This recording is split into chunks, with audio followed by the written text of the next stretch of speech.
Good morning, everyone, and welcome to the ICG's Digital Academy webinar series. I'm Sally Alsop, the committee member responsible with Lucy for running the webinar programme. So this morning, we're delighted to welcome ICG members Steph Holland of Hush Research and Strategy and Joe Bonnell of Open Questions. Steph spent the first part of her career leading sales, marketing and insight teams in Mars, Pepsi and GSK before taking the family to Hong Kong, where she kickstarted her entrepreneurial journey. Now a seasoned researcher and brand strategist, she heads Hush Research and Strategy. This was established to bring together global experts, ensuring clients receive unparalleled service without compromise. Joe is an ethnographer and qualitative researcher, a visual anthropologist and documentary photographer and filmmaker. He designs and conducts context-rich and person-centered qualitative research in the UK and internationally. His approach is characterized by collaboration, curiosity, empathy, and in-depth analysis. So during this webinar today, Steph and Joe are going to share first-hand experiences of what they've done to stay motivated, upskill, and generate new work when the going gets tough. This includes talking about tangible examples of how they brought together a team of experts from within and outside the ICG to deliver proprietary research to build expertise and open new doors. So during this webinar, there'll be an opportunity for you to share your experiences too, so everyone can learn from each other. As usual, there'll be a Q&A session at the end as well. So you'd be encouraged to turn up your webcam, raise your hand, and if you'd like to ask a question yourself, you can do so. If not, then type your question in the chat box and we'll read it out for you. But I think just to re-emphasize, Steph and Joe would really like this to be a collaborative session. So if you want to add something as they go through, then please do raise your hands. We'll keep an eye out for you and feel free to join in with the discussion. So this webinar is generously sponsored by Indemo. Thank you, Indemo. One AI-powered end-to-end platform for qualitative research. And before we begin and I hand over to Steph and to Joe, here are some more events that we've got planned for you in July. I think we're going to have a bit of a pause over August, but these are the ones that remain this summer. Don't forget that we're able to offer great value sponsorship opportunities for all our webinars and online events. And all you need to do is to contact Lucy if you would like to know more about that. And I'm going to hand over to Steph and Joe, but just a reminder that this event is being recorded and the idea is to share it afterwards. So if you don't want to be seen, keep your camera off and potentially change your name if you don't want that to appear on the recording. But this event will be recorded. And I'm now going to hand over to Joe and to Steph. Thank you very much. I'm going to share my screen. I've got some slides, but I don't want this to be death by PowerPoint, but I will share some just to help with the pace of the conversation. So can you see that, Sally, Lucy, has that worked? There we go. Yeah, we can see it. Fab. So Joe and I are sort of going to tag team on this, and Joe will just jump in. I won't necessarily be able to see everyone, but the guys will keep a check on hands coming up. Just one thing, because this is meant to be about how we work together for the greater good, for ourselves, for each other. If you really want to connect with people, if you're really keen to share your expertise, pop in the chat your name and your area of expertise or what excites you, and then Lucy and Sally will share that with anybody else who shares that in the chat. So again, if you don't want to connect, but then it gives people a chance to connect with everybody here on LinkedIn as we go through, and feel free to do that at any point and the guys will share. So I've broken this session down into 3 sections. We've had the introduction, so I won't go back through that. But really, I've written down into a little bit about Britain's Parents, which is the self-funded study that we're going to be talking about. It's not the insights, because it would just take too long. So if you do and you are interested in the outputs of that, then by all means, give me a shout. this is about how it came about, who was involved, and most importantly, the second section is about the learnings, I think, about collaborating with the ICG. I'm fully expecting a lot of people do it a lot already. Some people might not realize they can collaborate. And this is just 5 things that Joe and I think actually have been really incredible from this project, that actually, if we could work like that in the future with other people, happy days. And then we've also got some time at the end where people can share some of their studies, because I'm sure a lot of people have done things off their own back, or any other learnings they've got, or ask for help, or anything. I mean, I know there's quite a lot of us on the call, but this is meant to be about how we, as an ICG, collaborate for stronger effects. So that's sort of the flow of the session. And I'm going to kick straight off with Britain's parents. So I've got my favourite slide of the deck, because this is the one Joe did for me, this low-level sense of impending doom. I mean, I think we're all independent researchers. And I've run an agency. I've done my own business now, I think, for 14 years.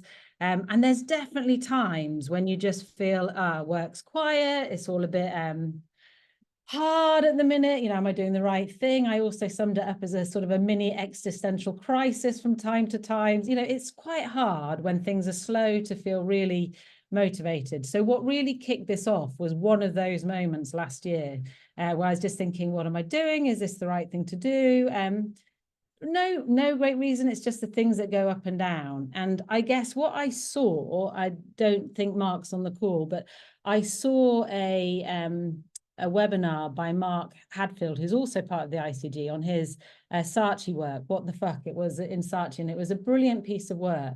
And it was all about the state of the nation. It was really interesting. And it really got me thinking. So my specialism is in parenting. I'm a mum of 4.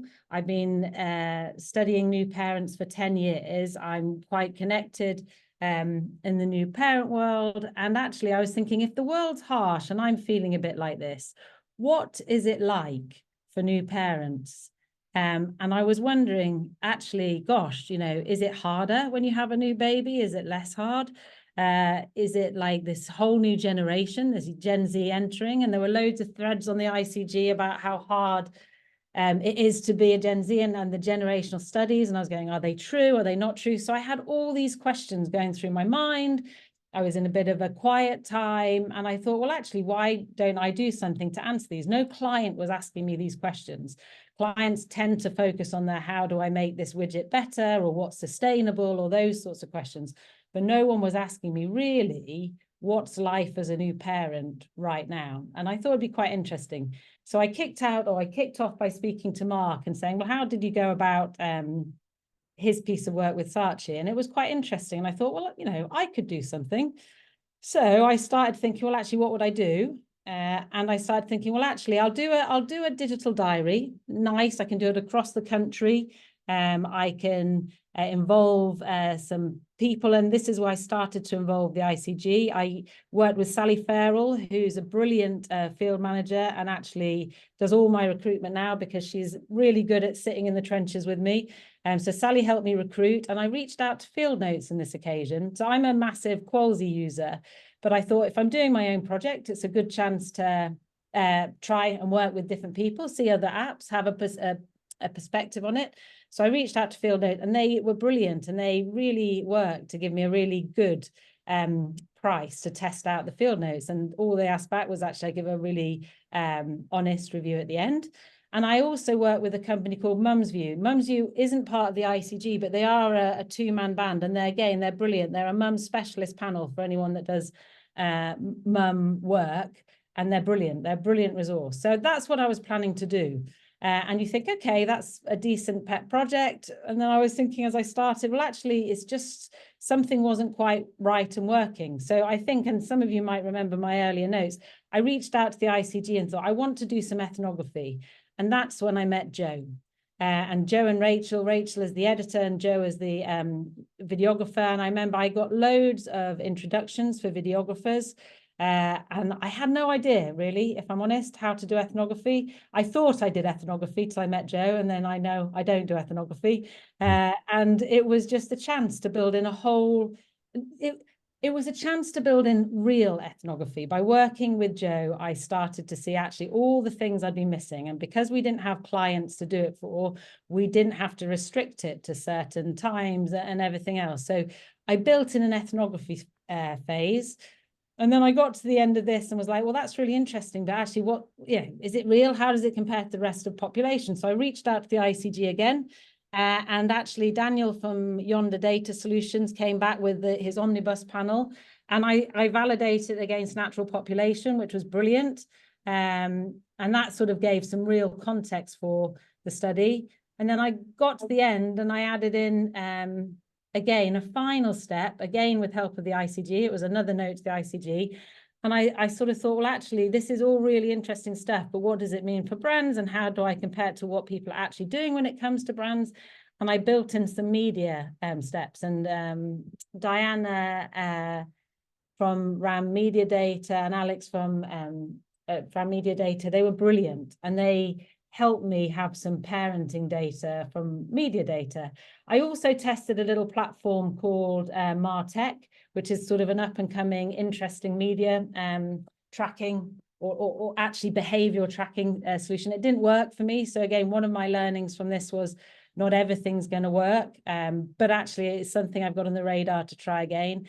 And I think the key thing was it was an evolving, iterative process that didn't really have a fixed scope, that got better and better, and that each time I needed help, I just went back to the ICG and said, someone help. And every single time, everything on this page, bar Mum's View, came from someone in the community, and they were brilliant.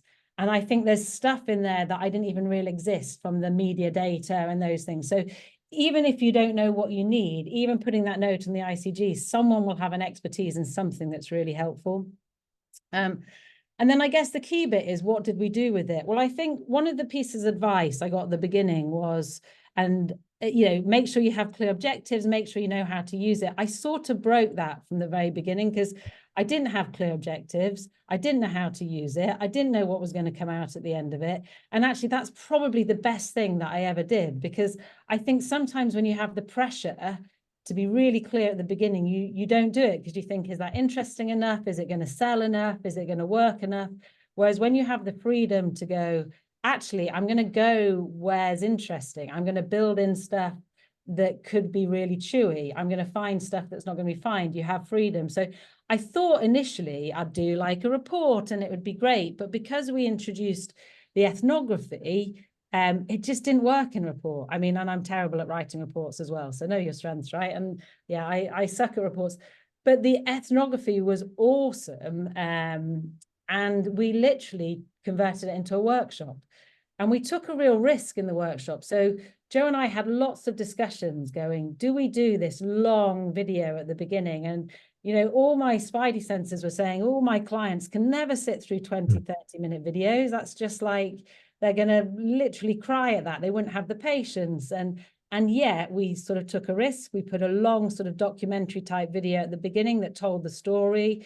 I broke it down into sections around the key things that had come out that were really chewy. I built in summaries for each of the brands, even though none of this was brand specific. I then took the learnings and said, what would it mean for the brand I was talking to? And I sort of gave time so we could, we gave it freedom. Again, no one ever gives me 3 hours to debrief anything. But in this, I was insisting I needed 3 hours because we're going to debate it. We're going to chew. We're going to have the cross-functional teams in the room. So everything was against anything I've ever been asked for from a client. And yet, the feedback I've had from the teams has been really good. They're like literally saying, this is stuff I didn't even know I needed, which I think is the reason it works, is because they had the freedom, or we had the freedom to do what was right rather than just answer the brief. We actually found some really interesting stuff. And I think, whilst it's not all about new work, I tested it, first of all, just to make sure it worked with an existing client. I have run 4 workshops with new clients that I've never spoken to before this year, all 3-hour workshops. 3 of them have asked me to come back and present at their company conferences to the whole company. I've got 2 workshop plans before the end of the summer. I've got 2 that are still in discussion. And actually, the bit I was talking about, Joe and I working together, it's just unleashed a whole new conversation about the combined skill set. So Joe and I have won one project this year that is so far outside my normal scope of work. There's nothing to do with parenting, just because I finally understood what ethnography was. I'm laughing because I didn't really know properly until I met Joe, and and how to apply it in a commercial sense. So I think tangibly, by taking the approach, it's had so many good things coming back. But I think ignoring all of that, if none of that had come back, personally, I just think it's transformed my approach to being an independent, because I now work with lots of different people. I've met loads of different people. I know lots of different skills. I've tested lots of different platforms. I'm absolutely an expert in parenting, which I was before, but this is a different level because I'm an expert now in stuff that people, other people don't have, because people don't do these types of studies. And motivation wise, I mean, it has been genuinely really good, because there is nothing more rewarding for a researcher, from my point of view, than talking to clients. And when you're talking to them in a space where they're not stressed about trying to find the answer, but they're genuinely listening, it's such a brilliant space to speak to them in. So I think genuinely it's been a brilliant opportunity to, I guess, redefine how I work and who I work with. And again, it's triggered lots of smaller projects. I'll definitely look to be doing one every year, if nothing else, because it's just kept that motivation going. I definitely don't feel the way I felt in the middle of last year. I think this, to kind of build on some of the things that Steph's touched on there. I mean, I think the fact that that Steph was so iterative and open to taking on board other people's expertise and ways of working really kind of played to the success of the project. And Steph put there that we ended up going with this 20-minute video, and I think it worked really well for the clients. But Steph's kind of alluded to the fact that there was a lot of discussion between us, me and Rachel, the editor, and Steph, kind of thinking like, let's really push for this kind of best practice, immersive ethnographic film, which is actually can be quite uncomfortable to watch a longer piece when you're used to having things chunked up into bite-sized quotes and kind of on-the-nose deliverables. But because it was self-funded and because Steph was so open to hearing other people's perspectives, Steph took this gamble, and we let clients sit with the discomfort initially of watching this 20-minute film. And actually it's from that all of this conversation and discussion comes.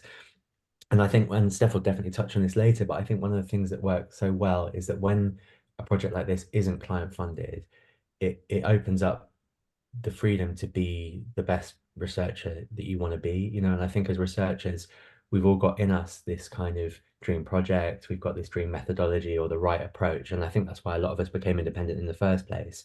And speaking for myself, I know that is often we often end up delivering a slightly compromised version of that just because of the realities of time and budget and client demands. But this was it was a flourishing. And I know that, when Lucy asked us to do this, it was about kind of making people feel good in times of uncertainty. And for me, one of the things that came out of this was it let us do our practice to the very best of our abilities. And I just think that's, in terms of, even if you didn't get paid for it, even if it resulted in nothing else, as a kind of motivational boost, this opportunity to just shine and do the very best work that you can do and kind of have that out there was a really great feeling. So, as Steph said, there have been really good client outcomes for it, but in terms of surviving and thriving during difficult times, this kind of boost of doing your best work and being the best version of yourself, working with other really smart people, is kind of worth it on its own as well, I think. So 100%. I think that's so nicely put. And it's so true. I mean, that's where the motivation comes from, right? It's the being with other good people and realizing there's loads of people that can do stuff you can't, and you can add on it. I was only going to show, because I just don't have the time to show the outputs, but I just thought we need to hear a bit of Joe's ethnography. This was the teaser that went on LinkedIn. It's only a minute, I think, but I'll just play it so you get a feel for the sorts of footage that we caught.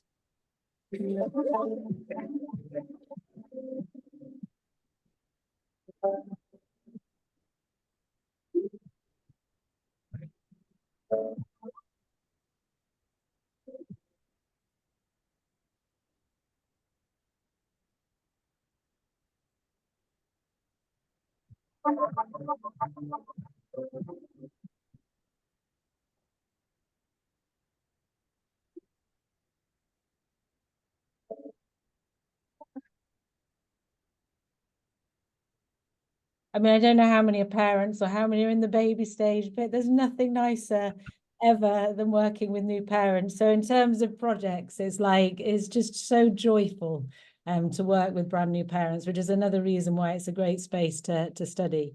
There we go. So the only thing I was going to add were 5 themes that we've sort of touched on some of them, but actually my learnings for making this work, I used to have an agency and I used to work with other people. I used to work in Pepsi, Mars and GSK. And when you have a team, there's lots of things around working with a team. But when they're lots of independent people, it's very different. We all have very different backgrounds, cultures, specialisms, all sorts of stuff that makes it very different. And it can make it maybe a bit daunting to necessarily just pick up the phone and speak to people. But genuinely, I mean, I've only been part of the ICG for maybe 3 years. I just think this community is a game changer. With everybody I've met in it is just awesome, and everybody has a skill that is going to be valuable in some way, shape or form.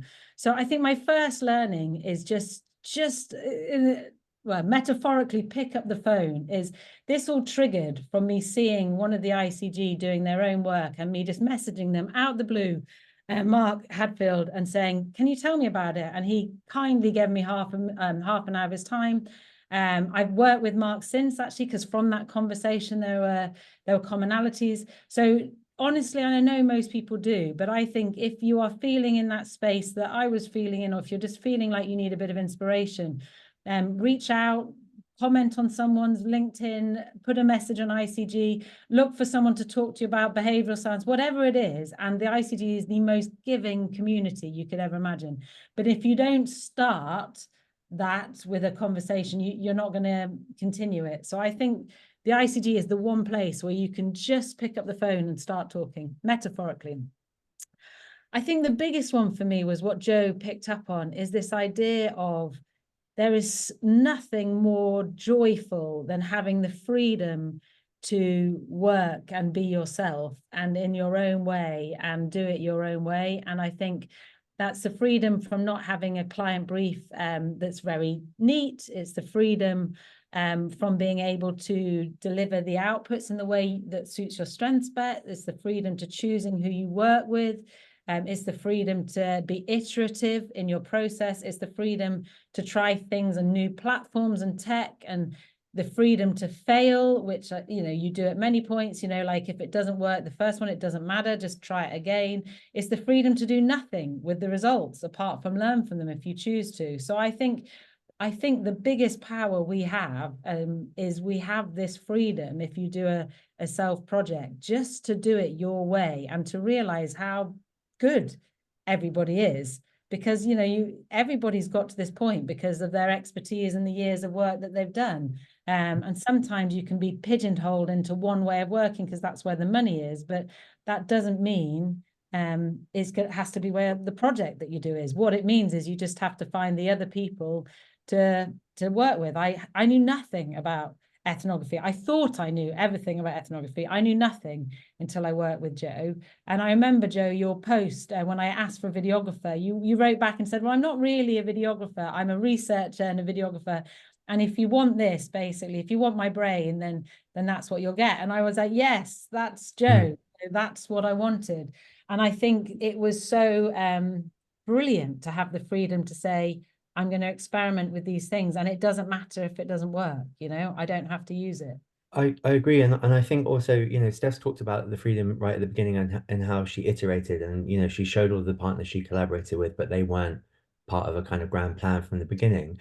But I think as a kind of methodologist, and I think this will resonate with lots of you on the call, is that Steph kind of said, look, I want to do 6 or I want to do 9 people or whatever, 9 parents. And I said, I think what we should do is do fewer, deeper, but also we don't have to tie down in some kind of contract that I'm committed to doing 2 or 4 or 6 or 9 people. It was like, let's start with 2, let's do them deeply and well, and if we need more, we can add more. And I think the lessons that we learned from this project are twofold. One is that how to collaborate with other independents on self-funded projects, but the other is how to kind of bring this approach to clients, because actually, clients might think they want 9, but actually, if you can persuade them to be more iterative and flexible, and you can give them more for less, without kind of getting necessarily tied into kind of agreements up front, I think it really worked. And what we ended up doing was we did 2, and we did them really, really well, and they were enough. And now we've got room to expand it if we want to. But I think that, again, that freedom to iterate was so important, in terms of doing what was best. And actually probably the most motivating part. I mean, we'd come away, go, that didn't work, or that was brilliant. And it's exciting when you're free, right? When you're not constrained, and you get that buzz back, you get that excitement of what you can do. And it's so rare sometimes in projects to have real freedom to throw in more and other stuff. The next learning for me is a massive learning for how to work with ICG members is like, look, money's hard, right? And it's always hard to negotiate prices and everything. But I feel like, for me, as I went into this, the idea was that it should be a win-win for everyone. So I remember having the conversation with Joe saying, look, I'm doing this self-funded project. I'm going to use it in this way.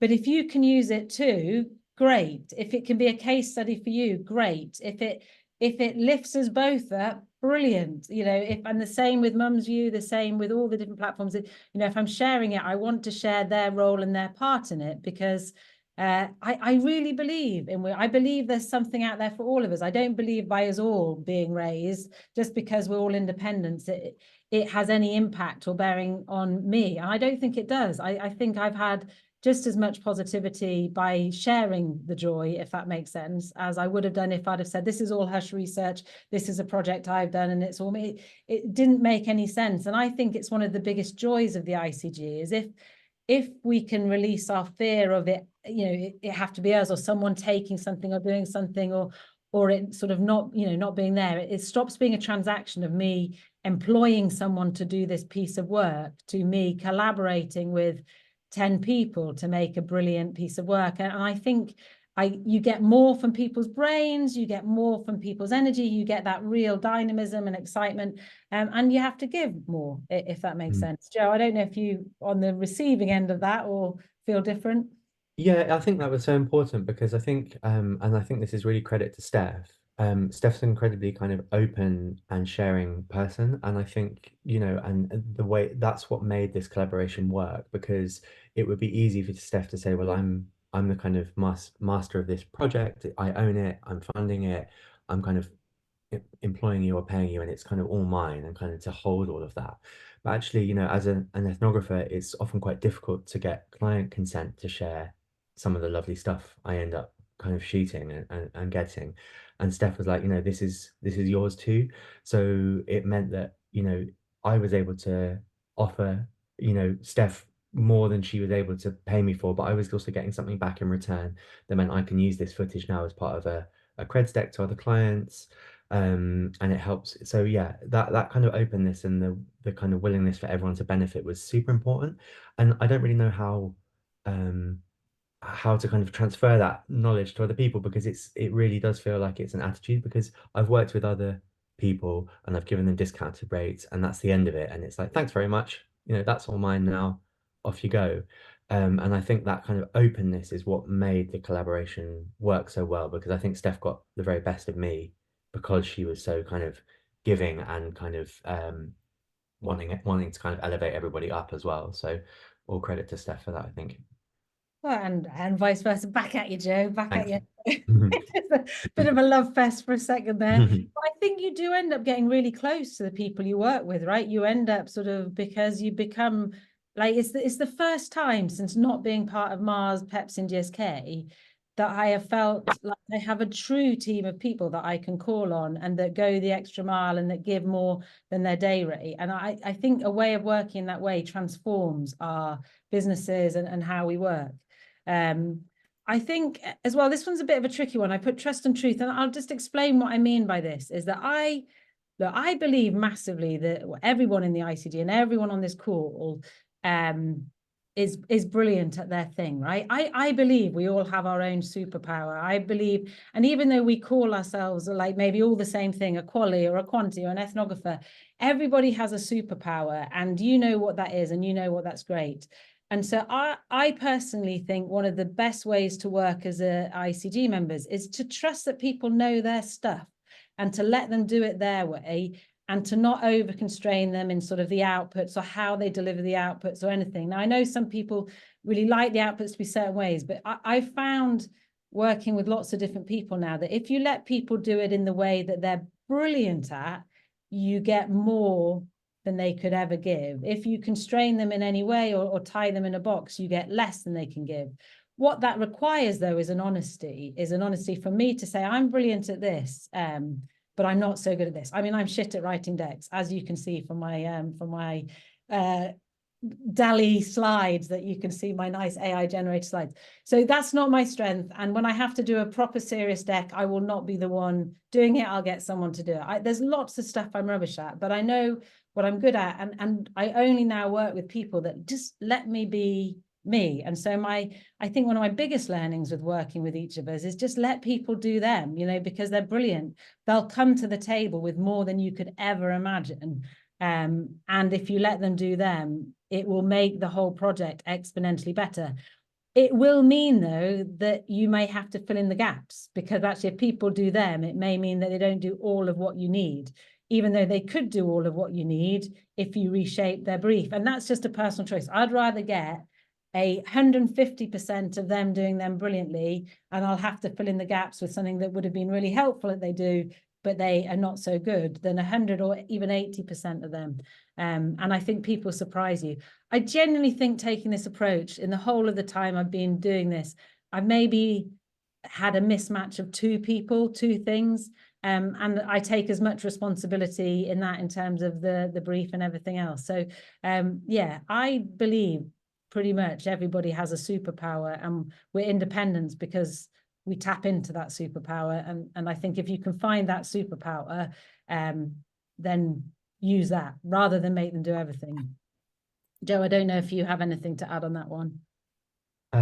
I guess I just had I mean, completely right. I mean, Steph completely let me shine. And I think the things that kind of stand out for me is that, we remove the client, and I kind of joke about this all the time. And where I used to work, the kind of phrase was like, we love our jobs if it wasn't for the clients, basically. We all want to do our best version of ourselves. And I think this kind of removed the client in a really good way, because it let us focus on stuff that the client hadn't thought to ask. And that's what has let Steph really shine, by going back to the client and saying, look, these things are super important, but then they're not something you would ever have briefed out or thought to ask.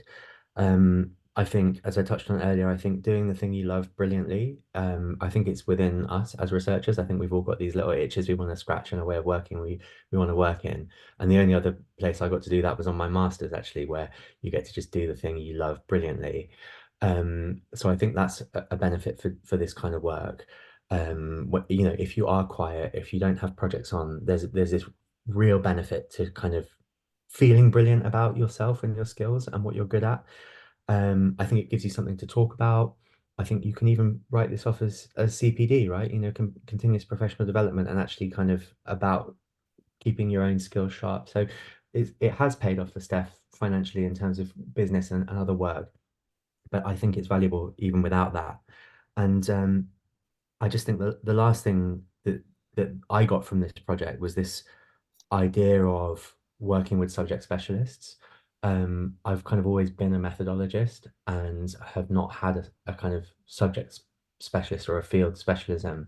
And I think for me, this has shown me the power of bringing really high quality ethnography alongside a subject specialist that allows us to learn more together, because I'm able to bring a visual perspective, an ethnographic perspective to a subject that Steph knows really, really well, without me kind of bumbling around saying, oh, isn't it interesting that mums heat bottles up like that? And, between us, we were able to get to the interesting stuff because I was bringing a fresh perspective to Steph's subject knowledge. and that's really helped me. And if there are kind of methodologists on the call who are like, you know, hardcore about your methodology, I think that opportunity to collaborate with subject specialists is a really, really nice opportunity to grow your, you know, grow your network, grow the business opportunities you can get. And it worked well for me. And vice versa, Joe. I know now how to sell ethnography, right? I've never won an ethnography project, and I have this year. That was because of exactly that relationship. I've never sold it in the right way or seen the real benefits of what it can do. So I think there are things that you will just get better at selling by working together in that way. And it would be remiss to finish off without talking about money, because I know it got bigger and bigger and bigger. I mean, where this started was in my existential crisis that I was having. I was like, I put some money aside to do a sociology degree, or a master's last year. So I spent that money, instead of doing that, like a big highbrow study, I decided to actually do this. And I haven't told my husband that, so I'm hoping he never sees this report. So this did end up quite expensive, but it didn't have to, you know, it didn't start off being really expensive. And actually, as Joe said, there were ways of keeping it cheaper and cutting costs. And so I think, firstly, if you let money stop you, like I didn't have the money initially, and I basically found the money as it got bigger and bigger. And if you let money stop you, you won't start.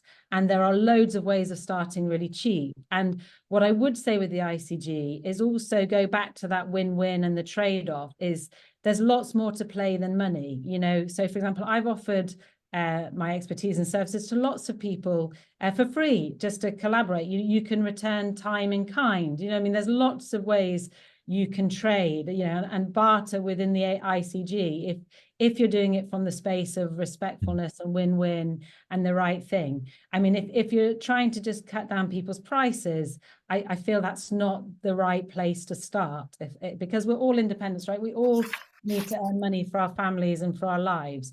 But I do feel that I try really hard to offer unconditionally my help to anybody that needs it. And that honestly stands. If anyone's listening on the call and needs help, reach out, and I promise I will try very hard to help, because I feel like what goes around comes around, right? We live in the world of karma, whether you're spiritual or not. And I just think that this group is the most giving group possible.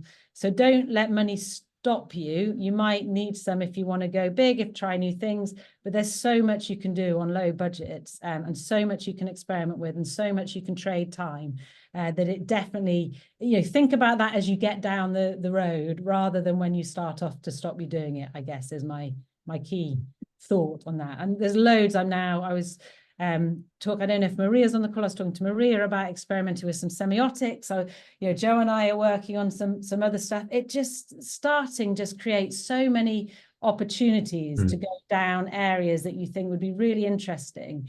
And I have no doubt they'll pay back in the future for all the reasons we've said. So yeah, I would just say this is the most valuable resource you could ever have. And to not tap into the people on this call and around you is insane, if you ask me. There you go. On that sage note, have I forgotten anything, Joe? I don't think so. Wow, that was just so fascinating, and well done for taking that initiative and then bringing everybody on board and delivering such an amazing project. Thank you for sharing that experience with us. Is there anybody out there who wants to join in the discussion now, and who's maybe had their own experiences of working with others and who want to share some of that? Or any questions that you want to ask of Steph and Joe? Now's your time. Can I maybe pick up on a couple of the comments that are coming through, and I'll sort of like, as we're waiting for some questions to come in. Yeah. Do you know, Alan, you said, I wish more people had the open-heartedness. I honestly have to say, I think the ICG is the most open-hearted group I have ever met. And I think my other learning is when you give a little, people give 100% back as well, if you know what I mean. So if we on this call start with the open-heartedness, I guarantee that everybody will be back. You know, I think what happens is we get so used to people bartering us down on our day rates, on our price, and asking us to do things for free, that actually you get a bit like, you close quite early as soon as you have that conversation. If the conversation starts on, could we do something to experiment in this area? You know, what's the case study for both of us? When you start from that win-win, I feel like the whole conversation gets really exciting. And to be fair, I'm talking to the converted, right? Because the ICG is very much like that. So I totally buy that. Thanks, Kirsty. Yeah, no, exactly. I love parents. That anybody asks me a question on babies, I'm there. So, like, fortunately, I wish I had another one, but my husband said 4's enough, and actually, it probably is, to be fair. Anything else you're seeing there? Yeah, I mean, what I think would be quite interesting. I mean, I know everybody's sort of saying, but if you have an idea, I also think it'd be quite interesting to say, look, I really want to do a study in automotive or something. Is anybody an expert in this? Or I really want to learn about behavioral science. Could I tag along to anybody's, you know, work in that? I think starting in that way is also really helpful. If you've got an itch, you know, I really want to do more on sociology. So I need to find someone who's done a sociology degree or something, if there's people out there. So I sort of think there's quite a lot around that. I think the other thing that I used to have this rule, and it went out the window during COVID, but I used to have this idea that I'd only talk to clients when I was busy, because, you know, this idea of being quiet is quite, you know, it kind of, busyness breeds busyness, and when you're quiet and you're kind of approaching a client, they feel that you're quiet, and kind of tapping them up for work or whatever. So I used to have this thing where I think I'd only network or reach out for work when I was too busy to take work. That was kind of my thing, and it worked really well, because you kind of say, I'm doing this really interesting stuff at the moment, and I'm not free for a couple of months, but kind of catch up. And I think doing something like this, however small, gives you something to talk to clients about. They don't need to know it's self-funded. They don't need to know it's tiny. You know, Steph and I are doing this super interesting thing at the moment. We're doing an ethnographic listening project with new parents about the idea of the ways mums and dads develop sensory knowledge through sound. And it's tiny. Like, we're doing with a couple of parents, and we've given them a super cool recorder to borrow for a week. And it's just enough to, like, open a door, to open a conversation with a client. And they don't need to know that it's tiny, and they don't need to know, but you get to say to somebody, I'm working on this really interesting thing, and here's a couple of things we've learned from it. And I just think by doing that with somebody else, that doubles up the number of people you can have a conversation with. And it just, yeah, it really doesn't, they don't need to see behind the curtain and realize that it's not the biggest thing in the world. But yeah, it certainly helps me feel good about existing in the world when I'm a little bit busier than quieter. So. And we were, Maria, I hope you don't mind me saying, I was talking to Maria. I had a brilliant chat with Maria last week. And when did we connect, Maria? Probably earlier in the year after a different webinar. You reached out, and we've had a couple of chats. And Maria just said, oh, she'd just finished a semiotics course. And I was going, oh my God, I need a new semiotician, because I don't sell semiotics very well. And Maria was saying, well, I've only just finished. I was going, it doesn't matter, because going back to that thing about expertise comes in all forms, right? It's sort of, the expertise comes from the 20, 30 years of experience you have, as well as the new skills that you're learning, as well as my skills. And so I think even those conversations spark ideas about, you know, case studies. So hopefully Maria and I will do something around the semiotics of parenting.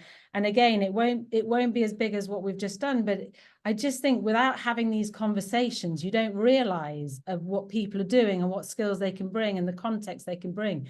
So you just have to, even if you think, oh, why am I reaching out to someone just to have a coffee talk? If you've got time, have the chat. You know, I'm looking on here and I can see so many people. There was someone that just said about healthcare. We've just done a healthcare project. I'm definitely Alison, health and sensitive issues.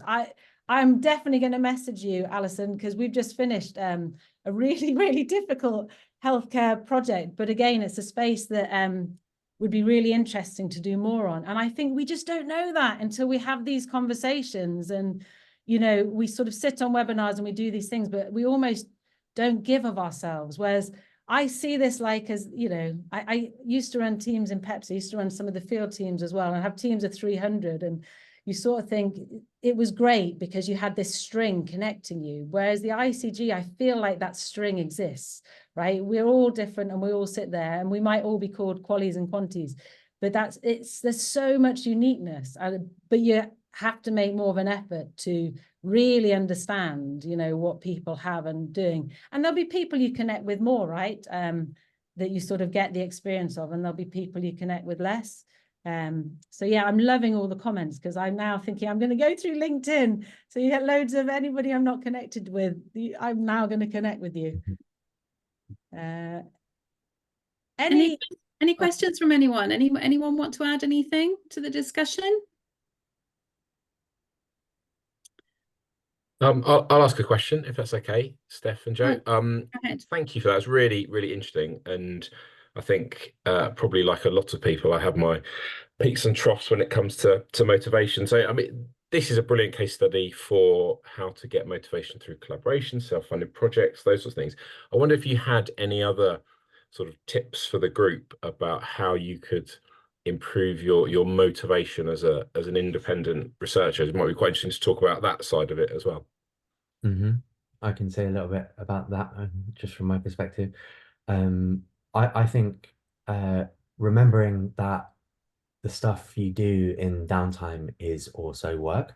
I mean, we're all interested in people and the world around us, and framing a visit to a gallery or some time off, to do something in downtime, it's still work. You don't have to feel, well, you don't have to feel bad about doing it, but also kind of framing some of the things you enjoy doing as a way of building up your professional practice and thinking about the world around you, and having something to talk to people about. I think if you're interesting and doing interesting stuff, you'll always have interesting conversations. But I mean, I did a project in lockdown.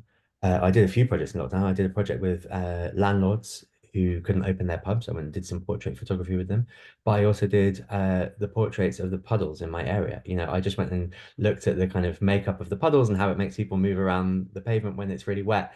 And you just have this thing and you can just have a little something to talk about. So I think doing the stuff you enjoy and like, and not seeing it as separate from work, is quite a useful way to stay motivated, for me anyway.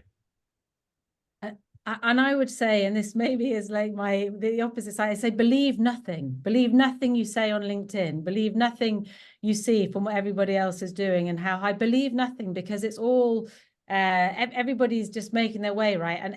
And everybody has those ups and downs and the peaks and troughs. And I think we get further in our troughs when we start to think everything else is better than us. I go back to that thing where I go, honestly, we all have our superpowers and we're all brilliant in our own ways. And what gets us not brilliant is when we look around us and think that everybody else is better. And it's just not true. It's not true. It's not true in brands and business, anywhere. So I would just say, if you're feeling in that like unmotivated, stay off LinkedIn and just for a little bit. And also if you are seeing like something, pick up the phone to the person that did it, and you'll get the warts and all story, right? You'll get there, well, that didn't work and that was a disaster and I paid X amount, I lost thousands.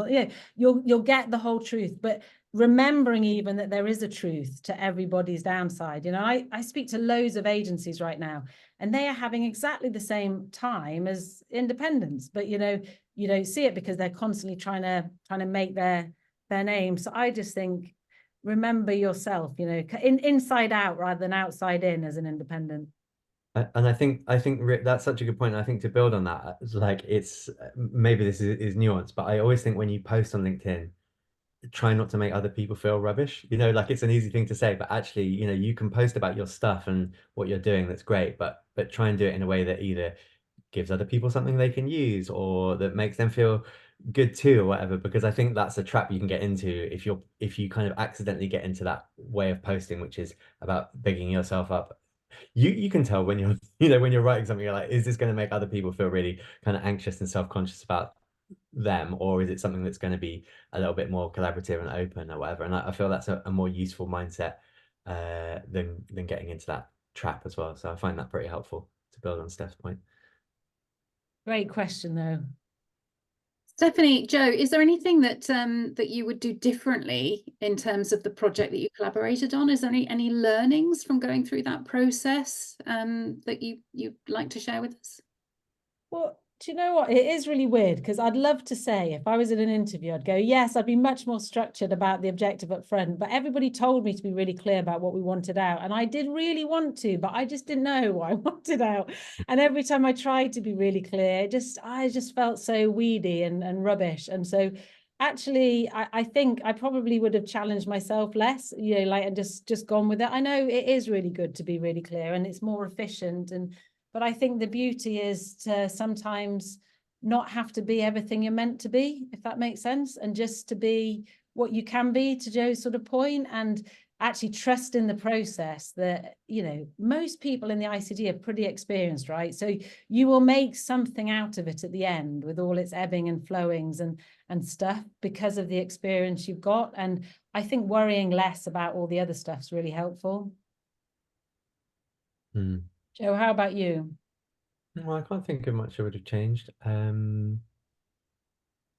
No, I mean, I just think that the kind of iterative open nature of it worked really, really well. I mean, like you say, it might burn you in another way on another project with another person because they might not think or work in the same way. But I think starting small and building up especially on a self-funded collaborative thing is the right way to go. And I think you're in for a kind of a bit of a hiding if you try and commit to this massive thing that's going to be bigger than you can do. I think starting small and building up is better than starting big and failing. Actually, one other thing that I think is quite helpful, I'm not sure if it's a learning or just something to remember, is, you know, things change, right? Things do go wrong. And so the scope changes. And that's another reason why when you work with other ICD members, if you set a very specific scope, I think actually it can get frustrating because it becomes bigger or smaller or anything else. So I think having the mindset that you sort of build, so start small and you take it chunk by chunk and you build it up, and you're not always expecting too much of others, but you're having choices along the way, you know, that says, actually, are you able to give more? Can I pay you more? Can we trade off more? You know, that gives that, it keeps that sort of openness going and stuff, because things change, right? I mean, I'm sure, Joe, you did loads more editing on that final tons, yeah. Than we planned or I paid you for. So absolutely, yeah. We ended up doing loads more, but it's because by that point we were down the line, and you know, you kind of said, you know, the footage is yours to use as you wish as well, and all of that. So you know, you kind of encourage that in a way. Yeah. So yeah. But you would have been within your right to say no as well, right? I guess that's the point. So, and I think you have to respect that some people can't give that and their commitments and their time and stuff, and that's okay. So we've got a few minutes left. Anybody else want to chip in at this point? I've got a quick question. I'm sorry I missed the beginning of the presentation. I'll try and catch up. Hopefully it'll be online. Just to say, one thing about collaborating I find difficult, and I just thought I'd open up, I don't know if anyone else finds it difficult, is defining my expertise to some extent, and being able to be clear about what I'm good at. I mean, I love this idea of a superpower. I love this idea of things that we're all good at, and I'm sure that's true. I've always struggled because I'm a bit of a generalist. I don't really feel like my skills have to be in one area or another area. I feel like I can transfer quite well, but then that comes with its own problems in terms of defining who I am, what I do. Does that make sense? I just wondered if anyone else felt like that, and if anyone has any tips, I suppose, on that. I've always felt like that. I sort of always have managed to go, I'm sort of not that I'm a nobody and stuff, but I'm like, I'm just a generalist. I'm a bit good at a lot of things. I had a bit of an aha on this last year because I was working with Mark and I was going to him very much. I'm just a quali, I'm just a moderator, whatever. And actually I realized in that process, there were things that he was awesome at and there were things that I was much better at, but I didn't realize it until working together. So I would say it's easier for other people to define your superpower than it is for you. And so to get to that point of definition, put yourself out there and work with someone, and then they will say, oh my God, you're like brilliant, Mary, at creativity, at efficiency. Because it's like, I think as well, when we sit at the macro level, like qualitative or quantity, that's not what I'm talking about superpower. I'm talking about actually, you're amazing at sort of getting to the nuance, the crux of the things. It's that sort of superpower. And that's the bit that you'll add more than anyone else, because we've all got the basic skills, right? To moderate, to facilitate, we've all got that. But the superpower could be that actually I need someone who's going to take a huge amount of data into small and nail it. And I would just put yourself out there, work with a few people, and they'll give you that, my God, you're brilliant at this and you help this. And equally, they'll tell you what you're not good at, which is, for me, again, writing reports and stuff. So I think you just have to put yourself in the range, and not spend too long trying to define it yourself, because why, you know, it's hard, but just offer yourself up. I think that's an absolutely great idea, Stephanie. I think, yeah, we could all do with that. Any more questions? Quickly, we've got 4 more minutes to go before we wind this up. No? Okay, well, I think it just remains to say thank you so much, Steph. Thank you so much, Joe, for your contribution today and for sharing your experiences with us. I think it's been a fascinating session, very popular. Lots of people signed on for this. So that was really great. Thank you to everybody for joining us today. Do log on for one of our future events, whether it be a webinar or a lunch and learn, etc. It's always good to see lots of faces. Okay, have a great afternoon, everybody. Bye. Thank you, everybody. Bye. Thank you. Bye-bye. Thank you.